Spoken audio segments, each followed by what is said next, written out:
आप सभी साधकों को प्रणाम। आपके अपने चैनल मेडिटेशन विद स्पिरिचुअल राजयोगी में आपका स्वागत है। साधकों, आपको आज हम महात्मा गौतम बुद्ध एवं उनकी शिष्य से जुड़ी हुई बहुत ही रोचक व प्रेरणादायक एक किस्सा बताएंगे। आपको जब हम कहानी के मध्य में रोकेंगे तब आप अपने विचार अनुसार समझकर इस कहानी से आपने क्या सीख ली हमें कमेंट करके जरूर बताइएगा। आइए अब कहानी शुरू करते हैं। यह उस समय की बात है जब महात्मा गौतम बुद्ध अपने शिष्यों के साथ आसपास के गांव में जाकर प्रवचन दिया करते थे। इसी क्रम में जब वह किसी गांव की ओर अपने कुछ शिष्यों के साथ जा रहे थे, वह भीषण गर्मी का समय था और उस समय बहुत ही तेज धूप पड़ रही थी। उन सभी शिष्यों का गर्मी से बुरा हाल हो रहा था और वह सभी चलते चलते बहुत थक गए थे। इन शिष्यों में महात्मा बुद्ध के एक प्रिय शिष्य आनंद भी उनके साथ थे। अब आनंद के मन में भी यह सवाल उठ रहा था कि हम सभी कब अपने गंतव्य स्थान को पहुंचेंगे। अंत में उन्होंने अपने गुरु महात्मा गौतम बुद्ध जी से आग्रह कर कहा कि हम गांव कब पहुंचेंगे और गांव यहाँ से कितना दूर है। हम सभी थक गए हैं। रास्ते में कुछ ही दूरी पर वहाँ एक खेत में एक वृद्ध व्यक्ति काम कर रहा था। आनंद ने उस व्यक्ति को देखकर महात्मा बुद्ध से कहा कि चलिए हम उनसे गांव की दूरी पूछ लेते हैं। महात्मा बुद्ध ने भी हामी भरी और साथ चले गए। आनंद ने उस व्यक्ति से विनम्रता से बात की और पूछा कि यहाँ से आने वाला गांव कितनी दूरी पर है। उस व्यक्ति ने कहा कि यहाँ से आने वाला गांव अब कुछ ही दूरी पर है, आप जल्दी ही वहाँ पहुँच जाएंगे। यह कहकर वह व्यक्ति बुद्ध की ओर देखकर मुस्कुराने लगा तथा बुद्ध भी उस व्यक्ति को देखकर मुस्कुराए। आनंद को यह समझ नहीं आया कि वह लोग क्यों मुस्कुरा रहे हैं, इसका क्या कारण है। मैंने भी तो कोई ऐसी बात नहीं कही है। आनंद के मन में यह सवाल अभी था ही कि वह लोग आगे निकल आए थे। आगे जाने के बाद भी जब गांव नहीं आया तो शिष्य आनंद के मन में फिर से वही सवाल आने लगा कि उस व्यक्ति के बताए गए रास्ते के अनुसार भी गांव नहीं आया है। अब रास्ते में बढ़ते हुए फिर कुछ दूरी पर आनंद को कोई महात्मा मिल गए। आनंद ने उन महात्मा से फिर वही सवाल पूछा कि आगे आने वाला गांव कितनी दूर है। महात्मा ने कहा कि ज़्यादा दूरी पर नहीं, कुछ किलोमीटर की ही दूरी शेष रह गई है। यह सोचकर आनंद ने मन ही मन में सोचा कि अब तो पहुंच ही जाएंगे, पास में ही है। और फिर तभी दोबारा से गौतम बुद्ध रास्ते में मिले महात्मा को देखकर थोड़ा मुस्कुरा दिए और महात्मा भी गौतम बुद्ध जी को देखकर मुस्कुराने लगे। और फिर एक बार आनंद के मन में वही सवाल उठने लगा कि आखिर दोनों के आपस में मुस्कुराने का क्या कारण है। परंतु वह लोग आगे बढ़ चले थे, इस कारण आनंद ने इस पर विचार नहीं किया। वह काफी आगे आ गए थे और फिर भी गांव नहीं आया था। अब इस बार आनंद को एक बूढ़ी माता दिखाई दी। तब उनसे गांव की दूरी कितनी है पूछने पर उन माता ने कहा कि बस बेटा, कुछ कदम की दूरी ही शेष रह गई है, आप गांव पहुंच ही गए हैं। और इस बार फिर से वह बूढ़ी माता और महात्मा बुद्ध एक दूसरे को देखकर मुस्कुराने लगे। आनंद यह सब देख रहे थे, लेकिन उस समय कुछ न कहकर आगे बढ़ते रहे। लेकिन चलते चलते काफी समय हो गया था और अब भी गांव आने में समय था। तब आनंद के सब्र का बांध टूटने लग गया। वह समझ नहीं पा रहे थे कि हम गांव क्यों नहीं पहुंच पा रहे हैं। वह रास्ते में रुक गए और बहुत ही हताश एवं परेशान से दिखाई जान पड़ते थे।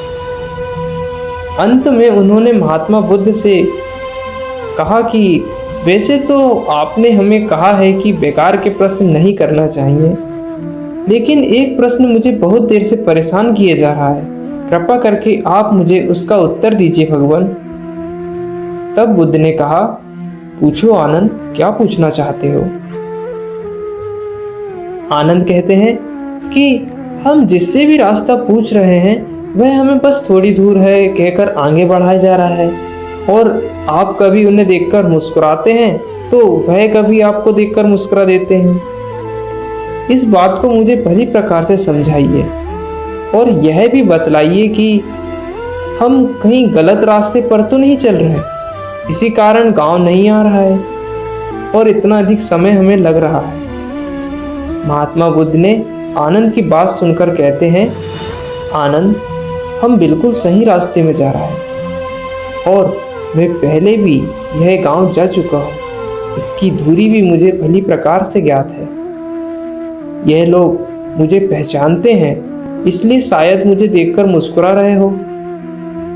साधकों, जैसा कि हमने आपसे प्रारंभ में कहा था कि कहानी के मध्य में रुककर आपसे आपके चिंतन अनुसार आप क्या समझ पाए हैं, आपने इस कहानी से क्या प्रेरणा ली है, आप यहाँ पर वीडियो को रोककर हमें कमेंट में अपनी प्रेरणा साझा करें।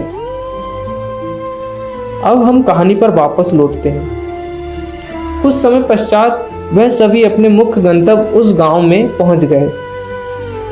वास्तव में महात्मा बुद्ध के कहने का अर्थ यह है कि इस गांव पर आकर पहले भी मैं उपदेश दे चुका हूं, जिससे ये लोग काफी अधिक प्रेरित हुए हैं।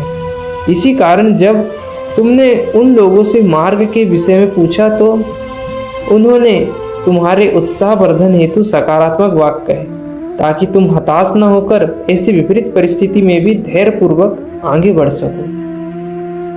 उन सभी के ऐसे सराहनीय कार्य को करते देख मुझे प्रसन्नता हुई। यही कारण था कि वह खुद को अपने लक्ष्य की ओर तो ले जा रहे हैं, साथ में मार्ग में बढ़ने वाले को भी प्रेरित करते चल रहे हैं। इसलिए वह स्वयं भी इस कार्य से खुशी महसूस करके मुस्कुरा रहे थे। साधकों, हमें जीवन में ऐसे बहुत ही कम लोग मिलते हैं जो हमें आगे बढ़ाने हेतु सदैव हमारा उत्साह बढ़ाते हैं।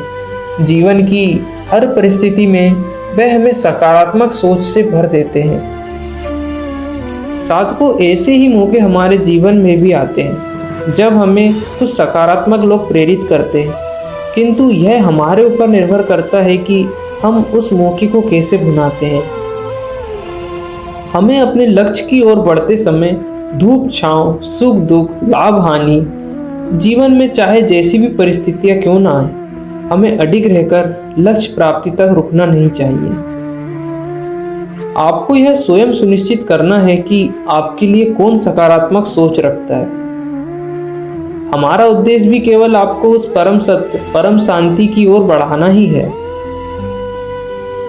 साथ को यहाँ गहराई से जानने वाली बात यह भी है, जब आनंद अपने गुरु के साथ थे, वह उनके सवाल पूछने के बाद गुरु के जवाब का इंतजार न करके उन्होंने विपरीत परिस्थितियों के कारण बाहरी सहायता लेना ज़्यादा उचित समझा, जबकि इसके विपरीत महात्मा बुद्ध सारा रास्ता जानते थे कि कितनी दूरी है, वह हम कब पहुँचेंगे। साधकों, इसी तरह जब हम अपने गुरुदेव के सानिध्य में होते हैं तो पूर्ण समर्पण के साथ उन पर आस्था रखकर लक्ष्य प्राप्ति तक हमें भी नहीं रुकना चाहिए, भले ही हमें अधिक समय क्यों न लग जाए।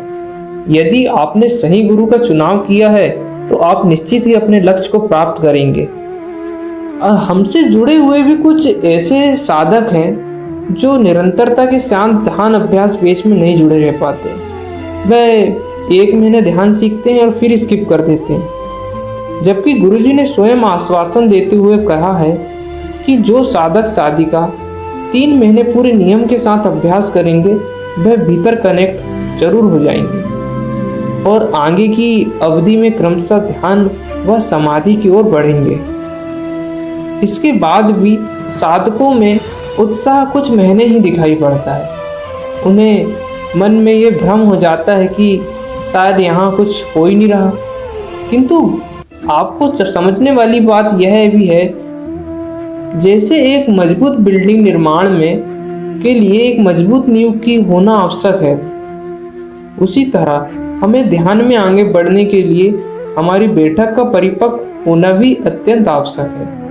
इसीलिए गुरुजी बेसिक से लेकर आपको आगे बढ़ाते हैं, किंतु साधकों में धैर्य की कमी होने के कारण वह इधर उधर चंचलता के कारण भटक जाते हैं। और कुछ साधक अपने कार्य क्षेत्र में व्यस्त होने के कारण ब्रह्म मुहूर्त जैसे बैच को ज्वाइन नहीं कर पाए हैं। वे साधक तो मजबूर है, किंतु जो साधक इसका लाभ ले सकते हैं वह भी वंचित हो रहे हैं।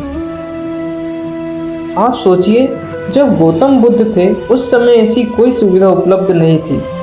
उन्हें तो सब कुछ छोड़कर जंगल, पहाड़ों, कंदराओं में कई गुरुओं के पास भटकना पड़ा, तब भी उन्हें सही विधि प्राप्त नहीं हुई।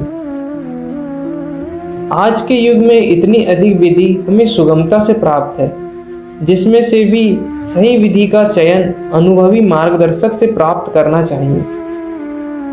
केवल हम बड़े बड़े चैनलों के कुछ वीडियो देखकर प्रेरित हो जाते हैं, जो अच्छा भी है, किंतु जब आप पर्सनली ध्यान में परेशानी आपको आती है तो आप विचलित हो जाते हैं, क्योंकि आपने जिन योगियों के वीडियोस देखकर ध्यान किया था वह आपको पर्सनल गाइडेंस नहीं प्रदान कर पाते, क्योंकि उनकी शिष्यों की संख्या भी अधिक होती है और वह बहुत व्यस्त भी होते हैं। कुछ साधक शक्तिपात और कुंडलिनी जागरण जैसे वीडियो को देखकर उनसे बहुत अधिक प्रभावित हो जाते हैं और वही प्रक्रिया में आगे बढ़ना चाहते हैं।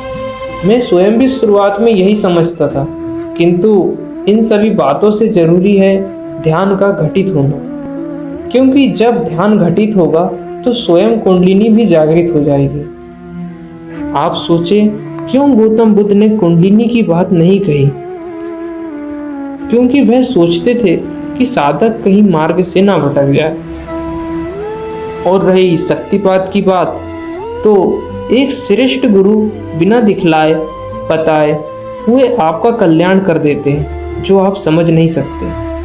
आप यह जान लीजिए कि कोई साधु जबरदस्ती समाज में कल्याण कार्य में नहीं लगता, उसे परमात्मा के द्वारा ऐसे कार्य सौंपे जाते हैं जिसके कारण वह समाज में अपने ज्ञान व शक्तियों को प्रसारित करते हैं। आप भी सकारात्मक सोच व दृढ़ निश्चय के साथ आगे बढ़ते रहिए, यही आपको एक दिन निश्चित ही सफलता दिलाएगी। आप सभी का हमारे साथ जुड़ने के लिए बहुत बहुत धन्यवाद।